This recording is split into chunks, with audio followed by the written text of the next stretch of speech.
right, here we go. Thanks everyone for joining today. This is the meeting of the Linkerd Steering Committee, July 16th, 2025. I have a basic agenda put together here, which I've shared.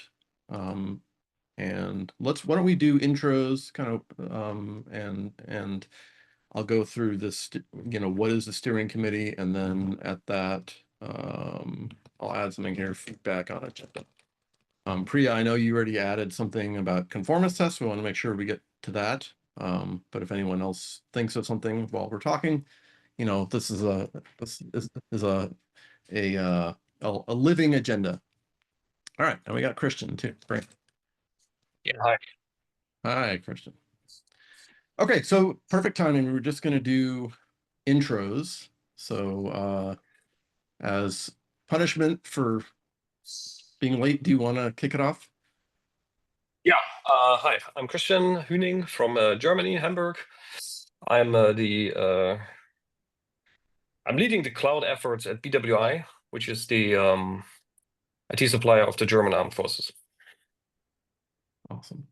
Flynn, you're next on my screen. I'm Flynn. I'm a tech evangelist for Linkerd, which is to say I spend my time mostly figuring out how things work and then teaching them to people, but I am also heavily involved with Gateway API and other things like that. And yeah. Awesome. Oliver? Hi, I'm Oliver. I work in Linkerd. Priya? Oh, I'm Priya. I'm from Bay Area, Mountain View.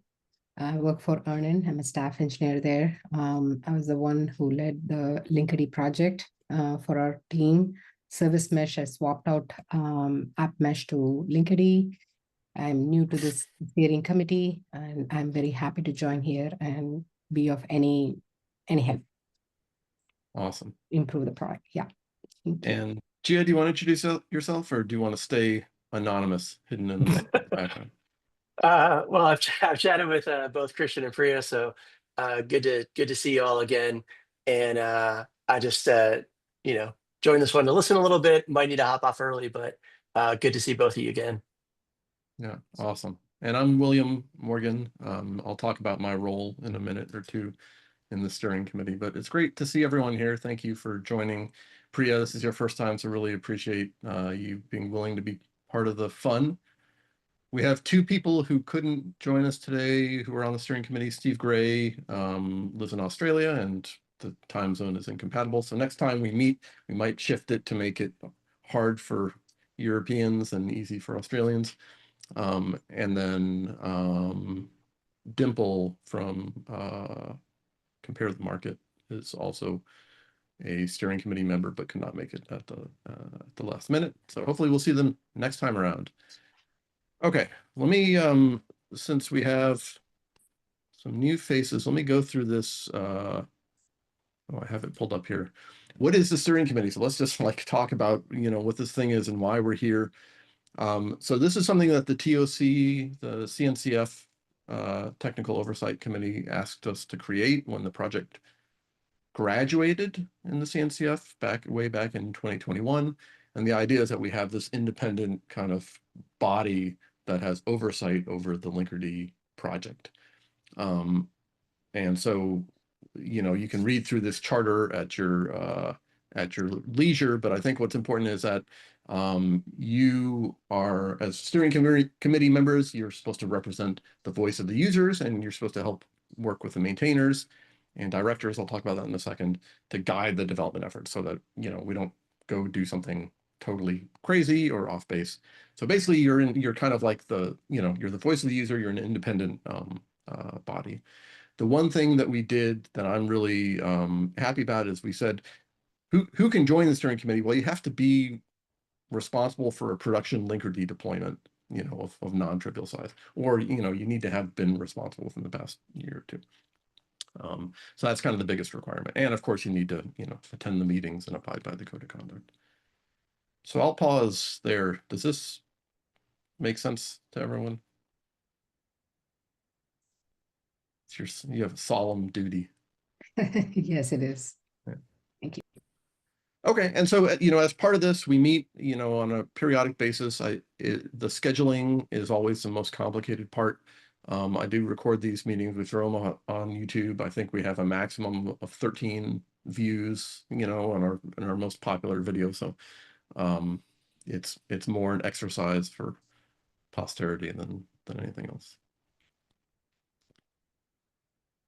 Okay, so then, you know, what I was going to do in terms of the agenda is, oh, sorry, one more thing. I mentioned that I was going to talk about my role. So last year, yeah, the TOC, because I do a lot of talking about Linkerd, the TOC asked that I have a formal role in the project, and so we had to make one up. It's called a director.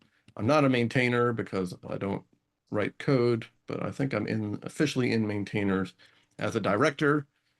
I'm the only I'm the only one, so I get to be you know, I get to define what that role is. But basically, it involves a whole lot of talking.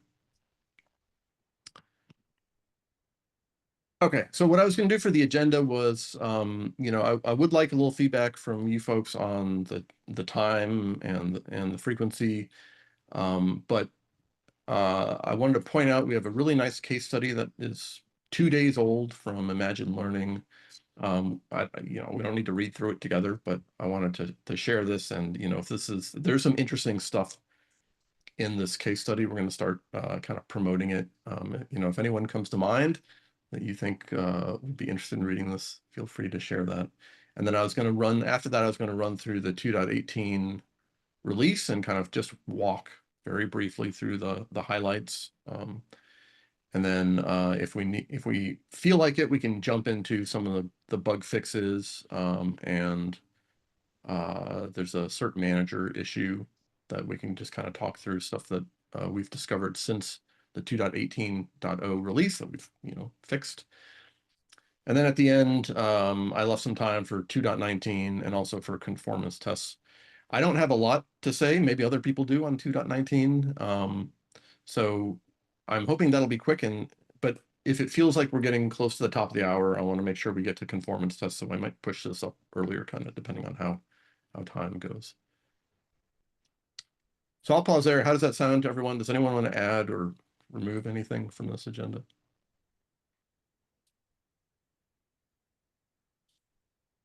I see 2 thumbs up and no thumbs down.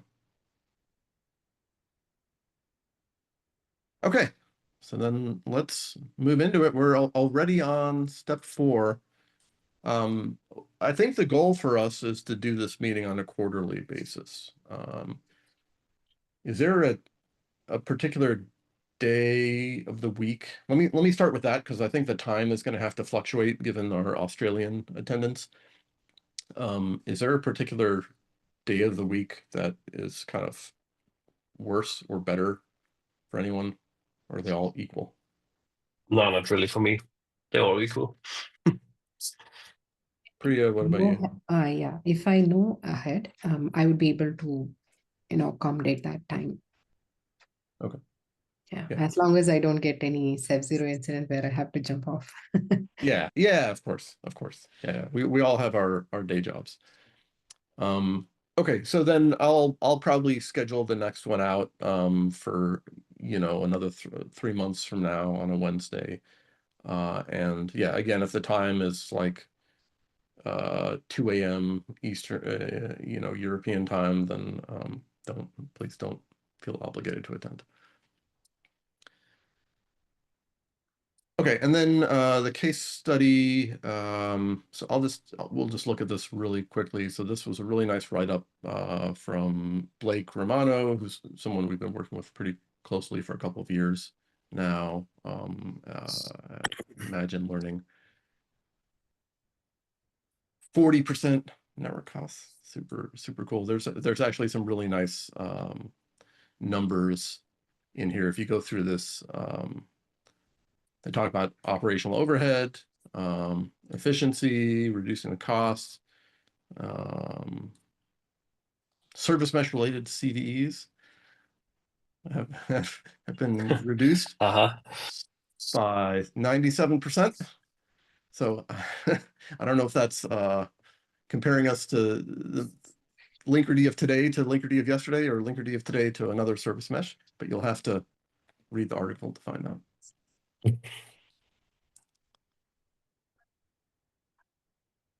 All right, and with that, we'll jump right into talking through the Linkerd 2.18 release. Any comments so far? Steering committee is happy? Unhappy? Super happy to be happy. All right. Okay, so the 2.18 release came out in April, I think. Is that right? 3 features that we highlighted. One was protocol declarations. The next one was GitOps compatible mode for multi-cluster linking. And then we did a bunch of work that we kind of presented as a feature, but you know, is really more structural around decoupling, how tightly we integrate with the gateway API. So I'll run through this really quickly, and just, you know, feel free to, I'll have it open here. Feel free to like ask questions or interrupt me at any point. This, the kind of the well, I don't know if it was the biggest, one of the most it's like you touch a stove and you have the biggest burn. This was like the feature that gave us the biggest, or the feature in response to the biggest burn, I should say. This is the idea of protocol declaration. So this is you know, for a long time we've had opaque ports. Actually, I'm wondering, Oliver, do you want to? I'm happy to keep talking, but do you want to talk through this at all? Yeah, I could talk about this. Basically, Linkerd's default behavior has always been, well, kind of twofold. One is that it always detects what protocol to use, so it'll determine on the outbound side whether you're talking about HTTP or not. So there's some amount of reading on every socket to determine whether we're going to handle it as HTTP2 or HTTP1 before proceeding. And then on the inbound side, we did this thing where we would send traffic to the original destination port. So if you send a if you do a request through the mesh on port 8080, the proxy would connect on port 8080, but then speak MTLS and potentially HTTP2, even if that traffic is ultimately HTTP1 end-to-end.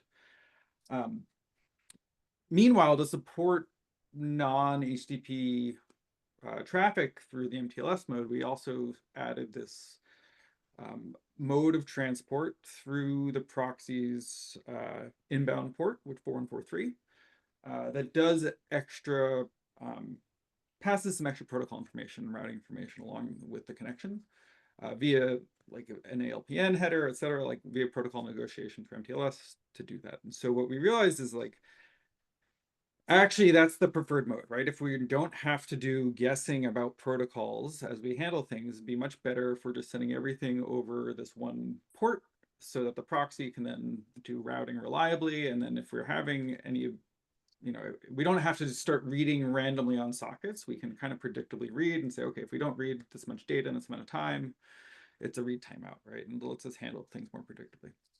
Meanwhile, the Kubernetes API has added app protocols to the service object, which gives us a well-defined way to talk about IANA protocols. So HTTP, obviously, HTTP1, as well as there's kind of extension points for us to provide other protocol hints here as well, like a Linkerd.io extension hints or Kubernetes.io extension hints.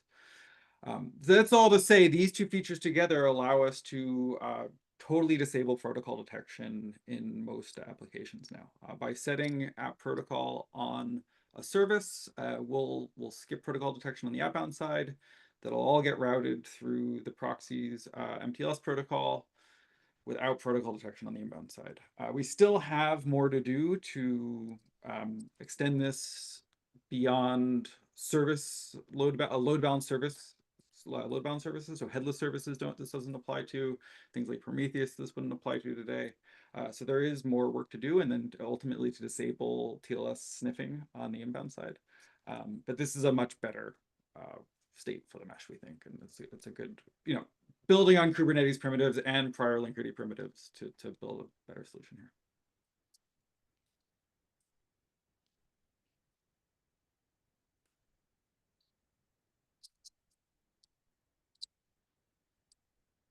This was in response to some incidents where when there were when the application or when the infrastructure was unstable, I think this was specifically DNS being unstable, what the behavior we'd see is that we get lots of protocol detection timeouts. And naturally folks are like, I don't want protocol detection, just take it out. And really what those protocol detections are showing are they're just socket read timeouts. So that sockets are being opened, no data is being sent on them. We can't detect a protocol in time, so we drop the connections. So we'll still have read timeouts in these situations, but it'll fail in a much more predictable way. And yeah, it's a much, all the failure modes are much saner, where we're not going to pass through protocols that might potentially be HTTP, etc. So we fixed a bunch in doing that. Sorry, Flynn, what were you saying? I didn't think I was saying anything. Okay, sorry. Might have been me. Okay. Okay. I mean, I could say things about that if you want, but yeah, nothing came to mind. I like being able to turn off protocol detection. I would love to be able to mark things as gRPC while we're at it. A quick question from my side is, does it require any kind of, you know, app protocol? I don't know if all the services at this moment, many companies would have those information. I know that protocol, we try to add it, but does it require any migration is what my question is. Yeah, so it will require you to configure app protocol settings in your services. So this is an opt-in. We'll continue to do detection in the default case, which is the backwards preserve, like it's a, how we maintain backwards compatibility. So this is a kind of forward migration that will improve behavior, but isn't required, but is a better thing to do now that these now that Kubernetes has this field, which is only since like 129 or 130 or something. And in that case, should we call out specifically that information here somewhere, so folks know? Yeah, if you look in the docs, I think I have this pulled up. We have this long doc about how protocol detection works and like all the implications. And in there we have, we have this as our default suggestion. And this is in the 218 upgrade docs, I believe, too. So as you go through those upgrades, that should be called out.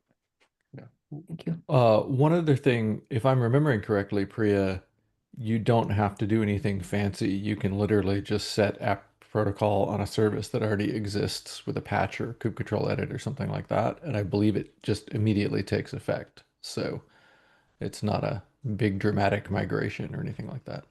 When I said migration in our side, or many companies, they don't use the kubectl or anything. They just Yeah. any the Helm chart migration or the Helm chart next version. So all those things is what I was thinking. Yeah. Yes, thank you. Yeah, I think we also added a whole bunch of metrics to make it a lot more clear what when you were getting protocol detection timeouts, why that was happening or where it was happening, and hopefully easier to debug.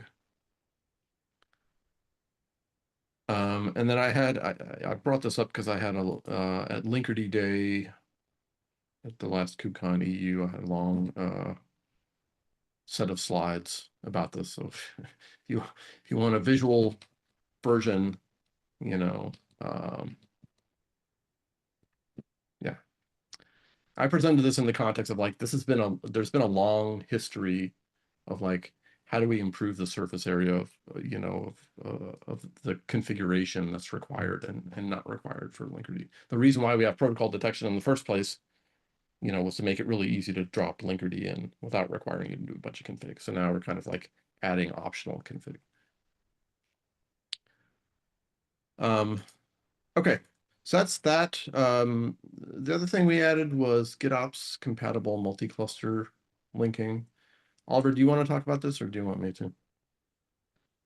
Yeah, I can basically, I mean, this is the first step in making the multi-cluster controller better usable. A lot of the ways that cluster linking happens today is like, So for multi-cluster, you need to get credentials from another cluster into your local cluster so you can talk to its Kubernetes API and sync data from it.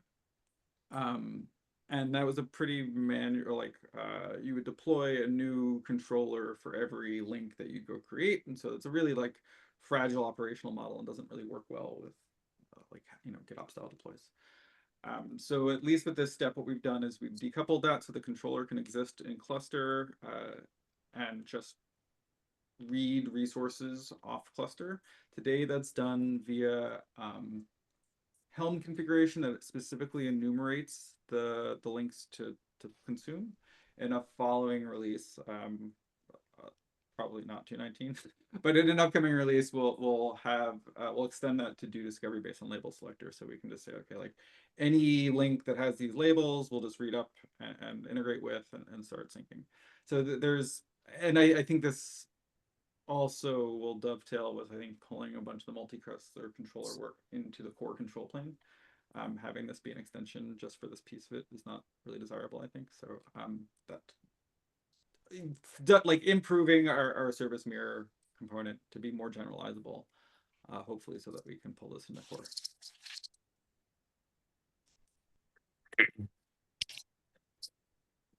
Yeah, that's particularly great. I can add.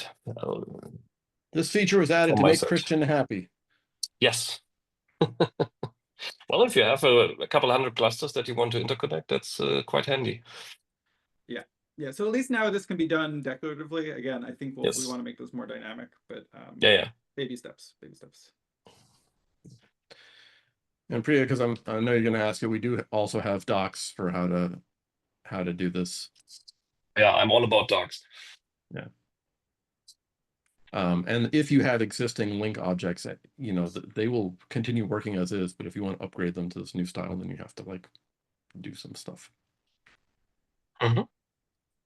Cool. I think in Priya's case, they're just getting started in the multi-cluster journey, so we Oh, can you give can go you right to this. right to the Yeah, Q&A. yeah. I'm very interested in this topic because we plan to make it as a Cattleverse pet. So, and what I have stumbled before was on the cert creation and how do I share that with the bundle and all those things on the different cluster. So that's where I was like earlier just halted, and then we had different priorities. Yeah, I would be really interested in this. Yeah, great. Well, multi-cluster has been a theme for us for the past couple releases. We did flat network or pod-to-pod multi-cluster into 14, and then we added federated services, and yeah, so it's a good time to be adopting multi-cluster. Priya, if you have a chance sometime, I would love to talk to you about how y'all are managing certificates at EarnIn right now. Oh, sure. We just had a big incident. Oh, I know.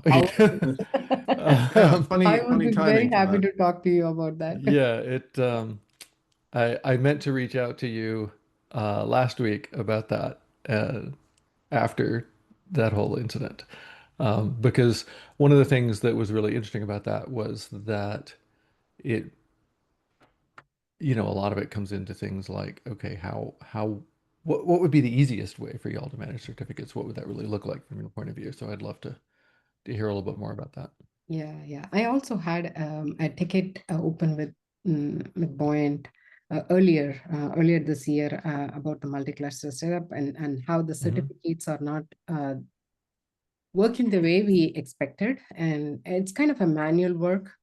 So you have that bundle create, and then you copy over all those things. So I can set up some time with you this Friday if it works for you. If it's not, this Friday afternoon. This Friday during the East Coast afternoon should work out pretty well for that, actually.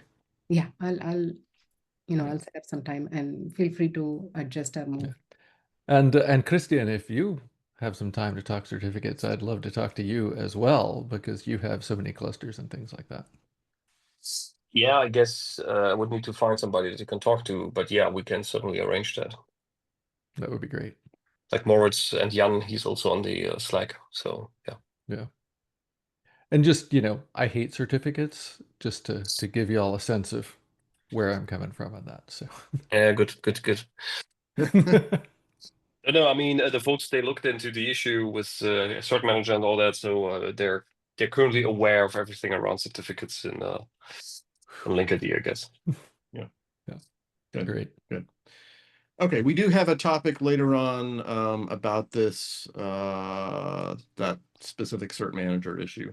So we will kind of all get a moment to enjoy the pain that Priya and her team went through.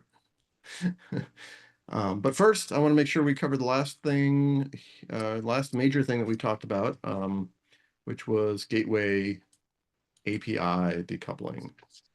And Oliver, do you want to speak to this, or do you want me or Flynn to?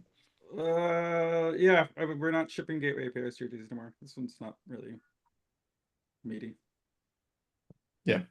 Yeah, so in the when we first started rolling out gateway API features way back in 2022, we bundled those gateway API CRDs with Linkerd because basically no one had them on their cluster. Now, fast forward a couple of years, people have them on their clusters for lots of reasons. Either their cloud provider is installing them, or they have some other tool that's installing them. So now you have like this management problem of like who owns those resources and what version are you on, and so on. So we basically undid that bundling, at least did 80% of the work to undo that bundling. And now it's just a thing that you have to, kind of like cert manager, it's a component in your ecosystem that Linkerd has a relationship with that you have to, have a plan for.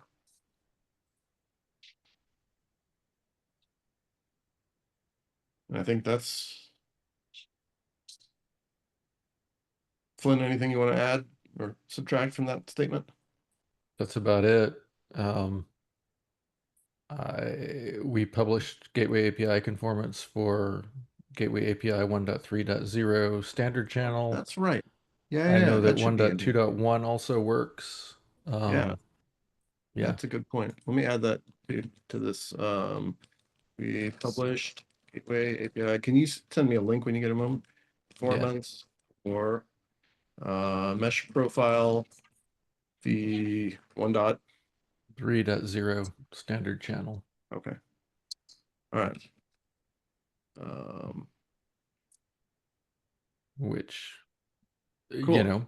so we can now definitively say that if you install Gateway API 1.3.0 standard, Linkerd will be happy.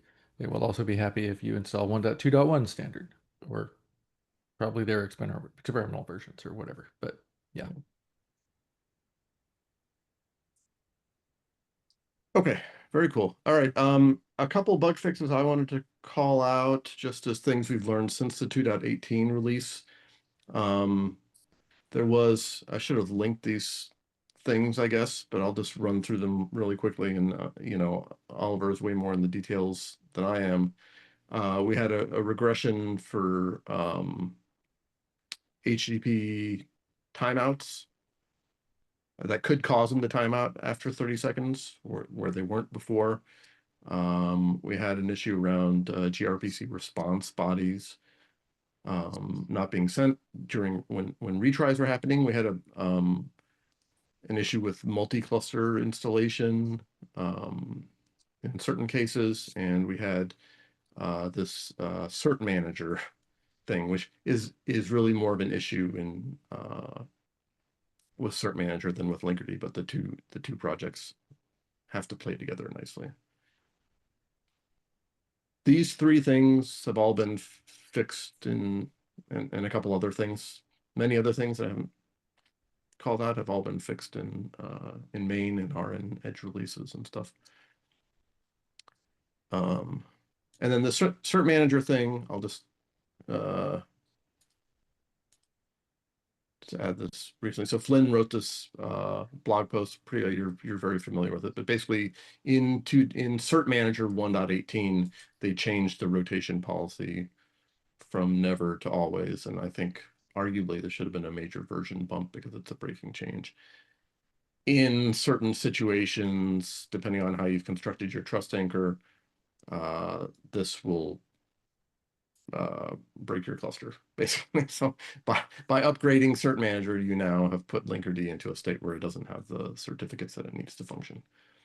So In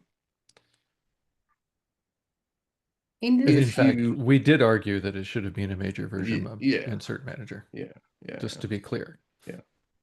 that's right. So the other thing on my side, at least, the understanding on the rotation is they have been extending the period rather than rotating it.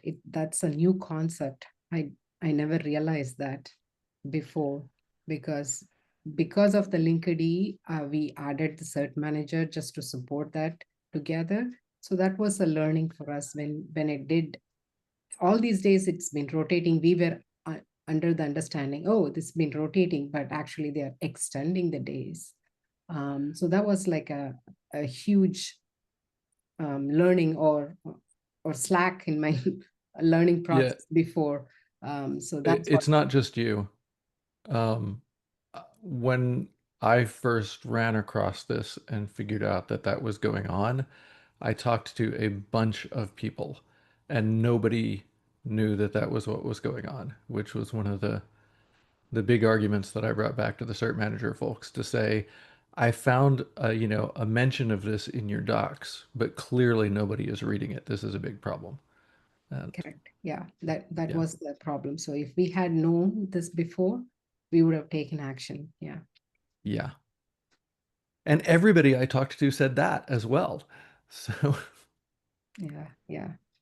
So You're talking about the default rotation policy back in the 17? thing that rotation policy never does is not a thing that anyone expects. Sorry, if you set the rotation policy to never, Cert Manager does a thing that nobody using Cert Manager thinks Cert Manager will ever do. I see. Okay. Yeah. So rotation means it's creating a new cert and everything, the private key and everything is changing, and the scenario itself is different, right? All they have been doing this far is like extending those expiration dates. Right. And Right. that's what is the major learning from this for us. Yeah. And then Flynn, I think you said in here, if you have configured Trust Manager according to the latest Linkerd docs, and this issue won't affect you. It's just if you've configured it Correct. based on some previous documentation that we had. I'm pretty sure we had some older documentation that would set it up incorrectly. Okay. And so if you look at the bundle resource you've set up for Trust Manager and you only have one entry in the sources array, that is a problem that will need fixing. And if you change it to what the current Linkerd docs say, then that will keep you out of trouble with respect to this. Yeah, exactly. That's what happened. The documentation based off of a year and a half ago, based off of that is what we created. It has the new and the old one to switch over, right? The old one will be used. I mean, those things are new, and apparently the documentation we have not been updating or going through those documentation, not updating our config, also created an issue for us here, and that was a second order of problem too. In your defense, I don't know when that documentation got changed. I mean, I could go back and find out. So I don't actually know how much time you would have had to fix it, right? Does that make sense? Yeah. So yeah. I mean, any documentation update, or this is a little bit significant improvement, right? With that rotation, maybe, as a call out to sending out to the customers also would help. Would it help if we just provided these manifests in a Helm chart? Like, why would communicating this via docs via just upgrading a Helm chart, right? Like, I think there are probably docs, but like we should probably think about how we pull in management of some of these resources Yeah. so that it's like all in a blessed path and not like making Mhm. folks cobble together Yeah, solutions. yeah. That would be a great, What- you know, I know the cert manager is not part of Linkerd, but it's very close hand in hand, right? So any kind of information Yeah. would be a great help update for the managers. This is actually one of the reasons I'm curious to talk to you and to Christian about this stuff is I suspect that we could supply some sort of, easy path that would be close to what y'all are currently doing, but I would really love to confirm or deny that, right?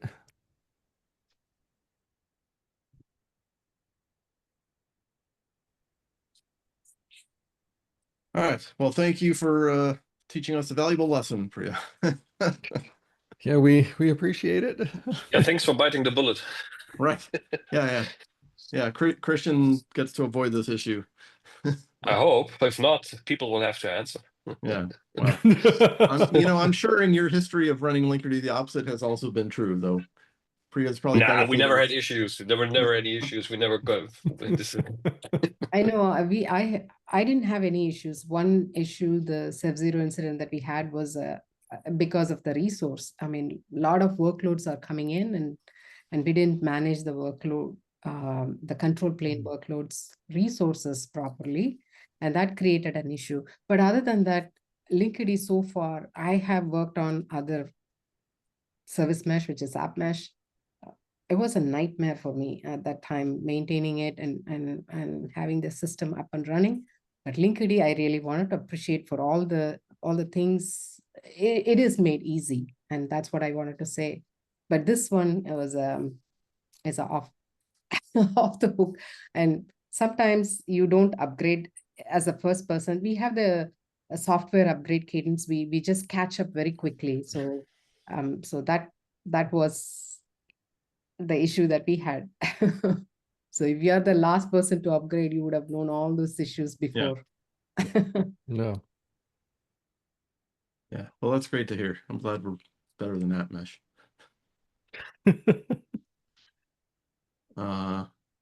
Okay. Anything else, Oliver, that you think is worth calling out about things we've learned post 218, kind of operationally? No, I mean the other, look, I guess the other, there's probably a bunch, but I do want to make sure we get through some of the other topics. I mean, we've prepping 218.3 and 217.3.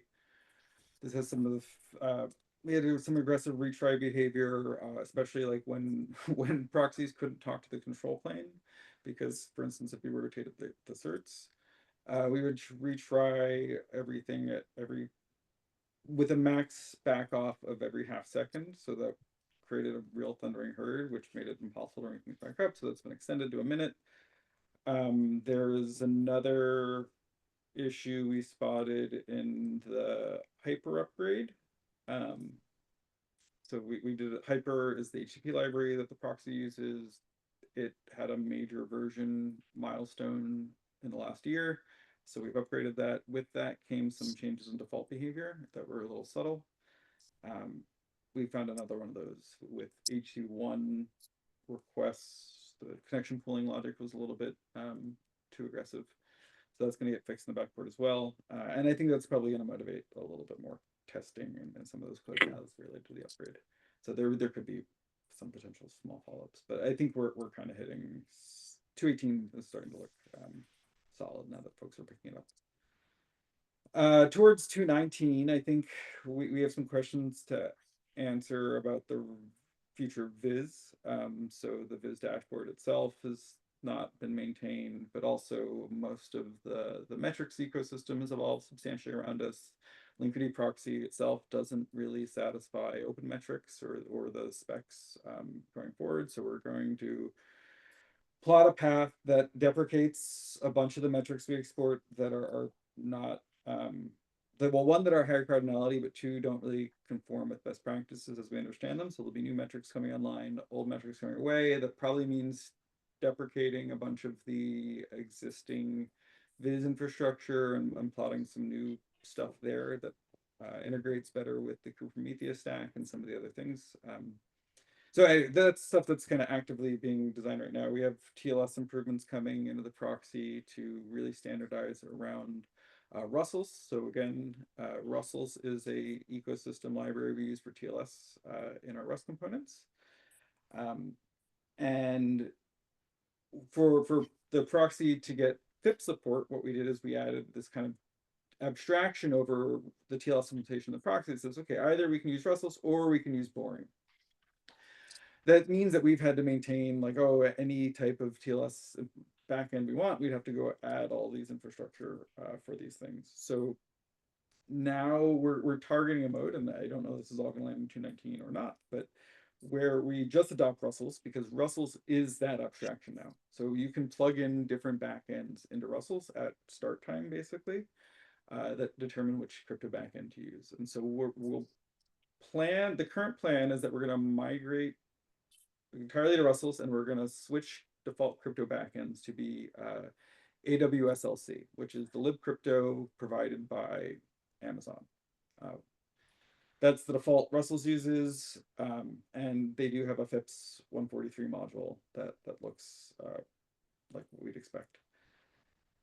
We'll still be able to do ring builds and potentially OpenSSL and boring builds if we need, and potentially other backends in the future. If you look at the Russells page, there's kind of a provider API that can be implemented externally.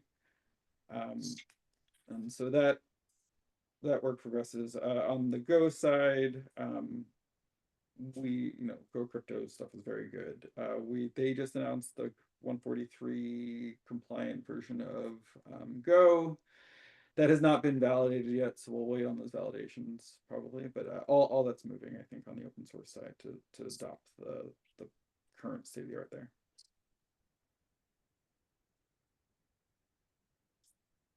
What else? There's other work that's going on too, but I can only focus on so many things at once. I don't know what the other things are.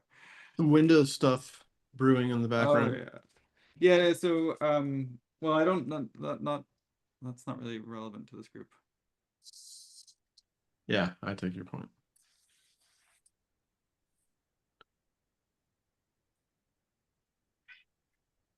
I'm definitely curious, Priya and Christian, about the Viz dashboard stuff. I think our current thinking is that we basically need to deprecate it from the project. Like it hasn't been maintained. It's the same code that's been there since 2018. It's written in an ancient form of JavaScript that only, exists in history books. You mean what we think about it, or what do you mean we are in? Would you're you like to take interested? over? Would you like to take over maintenance of it? Of course, yes. JavaScript is my secret guilty pleasure. Yeah. I think the web dashboard's much less interesting than like Tap, which might go away. Okay. It's like on the table. Like if we remove Tap from Linkerd, would that be? So we had how hard would that be for everybody? We had one occurrence where they used Tap to understand certain things. But what I saw most people, especially newcomers to Kubernetes land, to Service Mesh land, looking for is a way to visualize what's happening. And those do you then have not tracing systems deployed internally?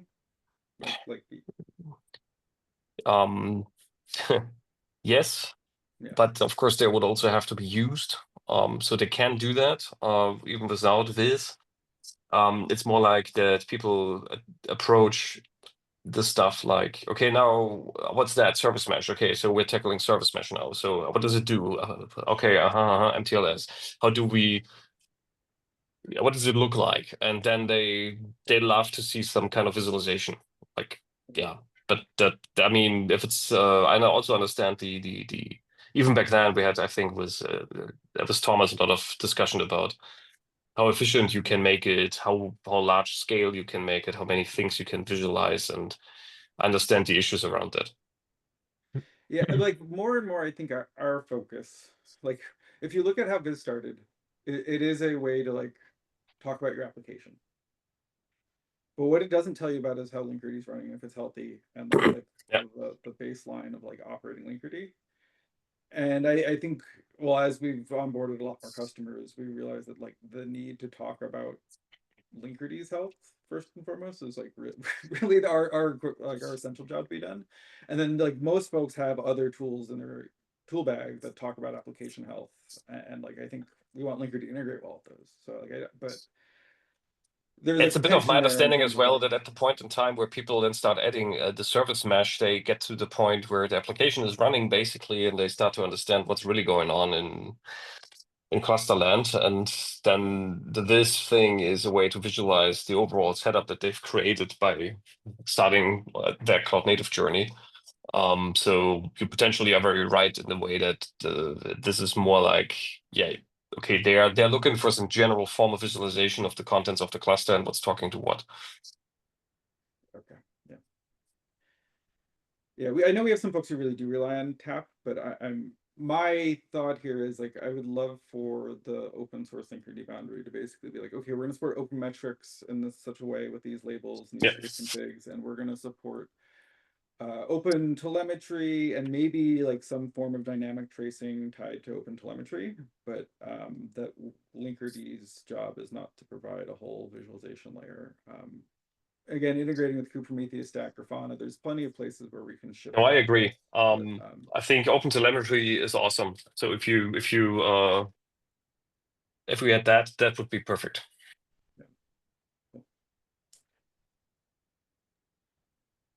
Yeah, that's, you know, and that's got to be the context for kind of the steering committee conversations anyways, is like within the scope of the open source project, like what does it make sense for Linkerd to do? I think all of us operate with Linkerd in kind of a broader scope than that, so we have to do a little we have to put on our open source hats.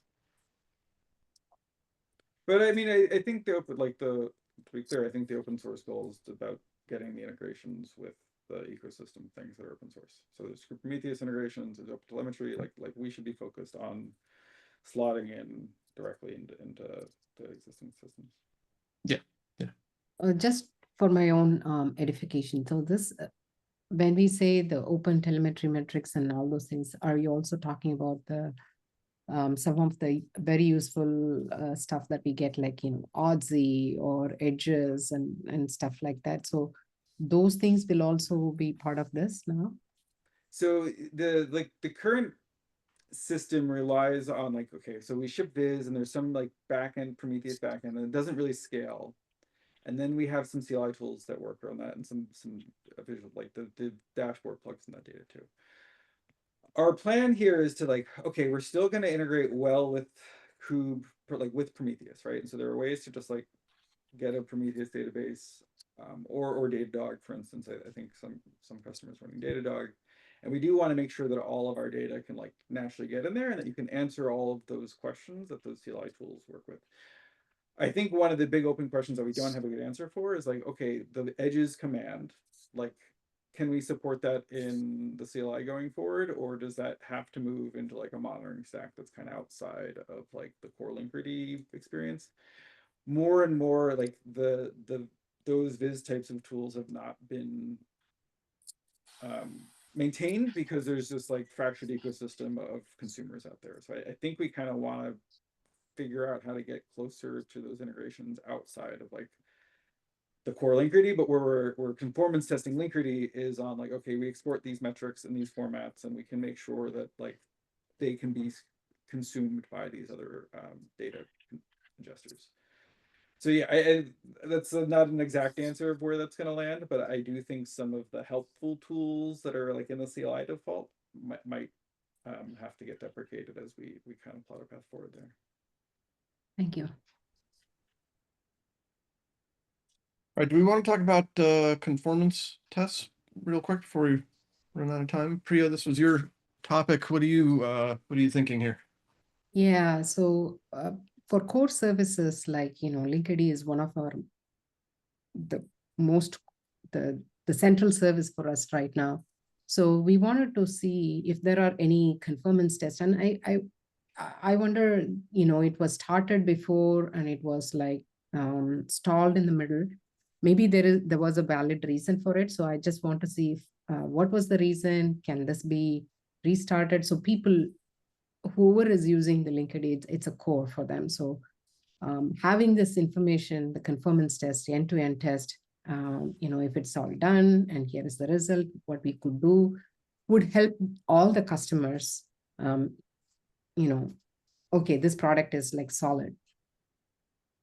Is that trying to make sure that as Linkerd evolves, then we don't break behaviors that customers are using, or is that okay? Yeah, that, and also, here are the things that we have already tested. So we have the sense of satisfaction, right? Okay, this is tested, and these are the version it is compatible with, and I'm good with it. So that's the information we wanted to give to all the customers. So they could be using some weird things, right? They will be, in fact. Yeah, Kubernetes version or cert manager version or whatever it is. Like, these are the things that we have tested against, and this is what the test looks like, and presented to the to the community.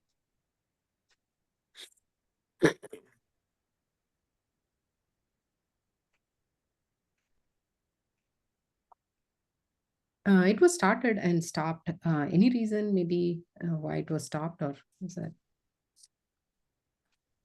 resource constraints and stuff like that? You're saying there was a Linkerd conformance test effort in the I past? saw that. I saw that in I'm gonna the. have to refresh my memory. Let me get that.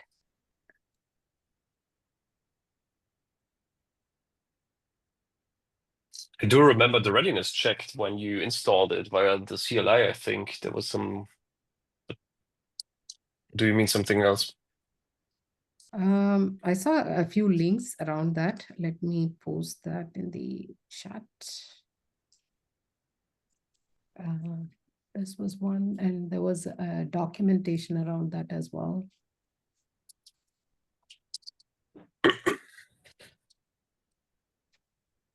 I saw somewhere it was maintained and then it stopped in the middle.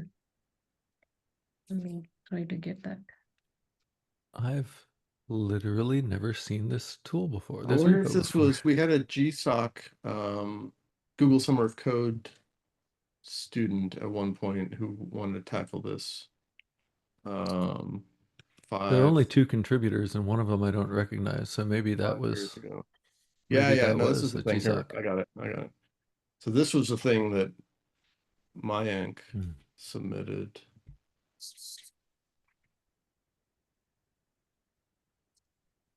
Yeah, so I think the answer was this was a Google Summer of Code project, and I don't think it kind of ever got to completion, but I'm having, it's been 5 years, so Yeah. Well, that makes sense now. So Linkerd to conformance is the repo. yeah.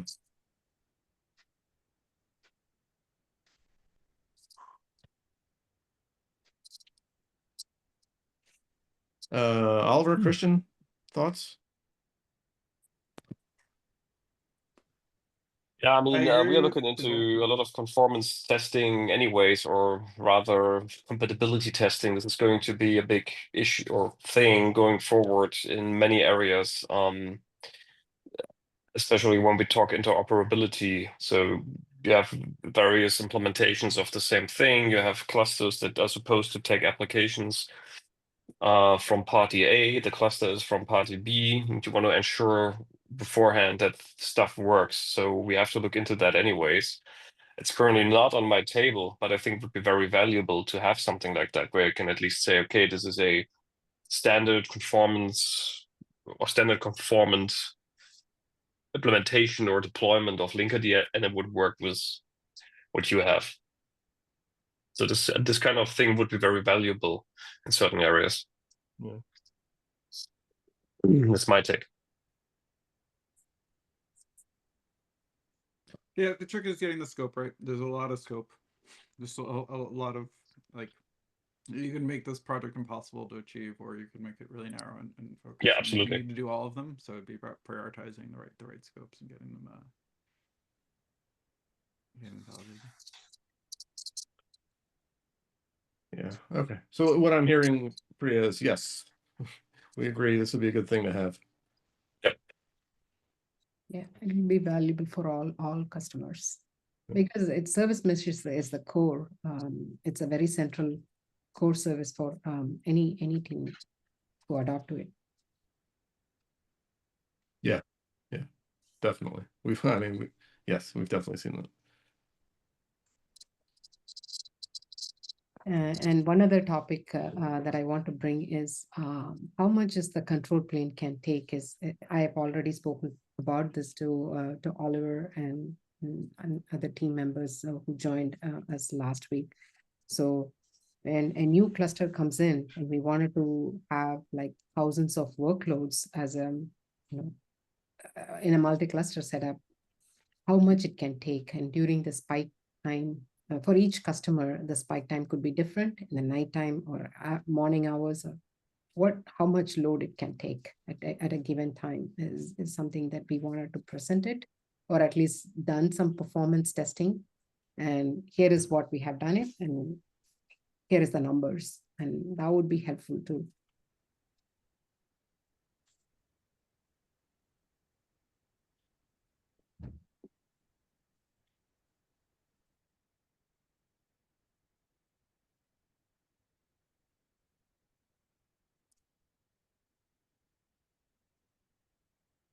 This is like resource kind of like sizing or load expectations and things like that.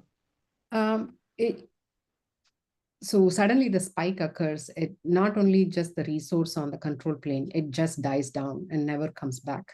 Yeah. Right. So it has occurred for us. We had to remove the Linkerd and then add it slowly. So that gives a negative impact on the customers, and as well as a negative image on the Linkerd side. So we really don't want to remove service mesh at any given time. So we want rather take, okay, this is the load that we have to have, and this is the number of control plane pods that it can have for a given environment, say 6,000 pods or 10,000 pods, or how much the control plane pods can take, and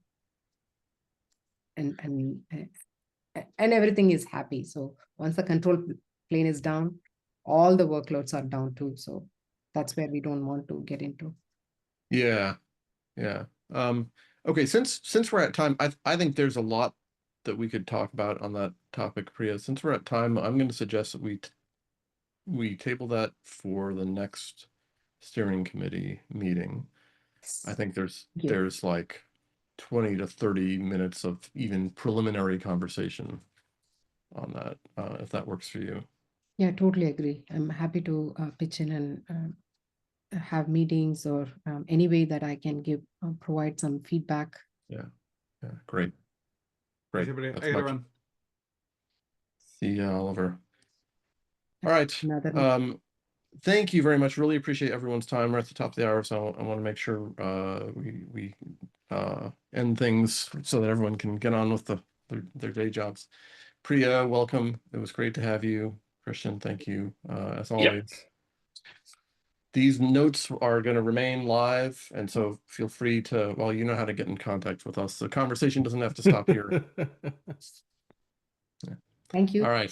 Thank you, folks. See you really next appreciate year. it. Yeah. Bye then. Okay. Priya, Thanks. if you want to